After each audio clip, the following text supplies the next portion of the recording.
Pensez-vous, Monsieur le Président, que l'Ukraine aurait été envahie en 2022 si vous n'aviez pas renoncé à l'arme nucléaire dans les années 90?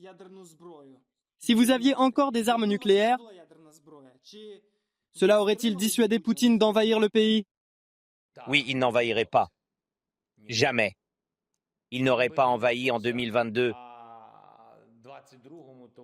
car, j'en suis sûr, il aurait reçu le signal approprié. Et c'est une erreur de passer à la guerre nucléaire, c'est la destruction de ce monde. Il ne pourrait pas y aller, il aurait peur de sa société. C'est pourquoi il comprenait tous les risques. Nous avons échangé notre arme nucléaire contre rien. Il s'agit de l'influence de la Russie, de l'accord entre la Russie et les États-Unis selon lequel l'Ukraine renoncerait à ses armes nucléaires. Il y avait peut-être d'autres acteurs qui négociaient avec l'Ukraine, mais d'autres acteurs ont signé le mémorandum de Budapest. Mais l'influence la plus importante a été exercée par la Russie et les États-Unis.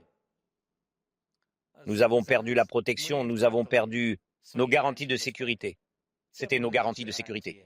Bien sûr, ils étaient la raison de l'invasion. Il fallait les changer. Même si nous devions renoncer aux armes nucléaires, nous aurions dû en parler. Bien sûr, une telle politique existait dans le monde, mais échanger contre quoi? Nous aurions dû les échanger contre l'OTAN elle-même. Nous aurions dû les échanger contre des armes de l'OTAN.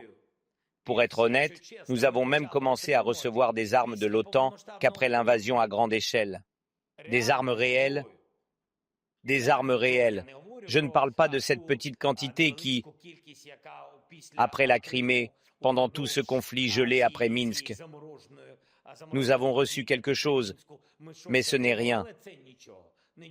Aujourd'hui, nous dépensons plus par jour qu'en 8 ans de ce que nous pouvions obtenir. Nous dépensons plus par jour. Par conséquent, nous avons vraiment commencé à recevoir des armes de l'OTAN, de la défense et de la défense aérienne de l'OTAN, bien sûr, tout d'abord, après 2022. Et pour être honnête, après que nous ayons pu les arrêter. Simplement les arrêter.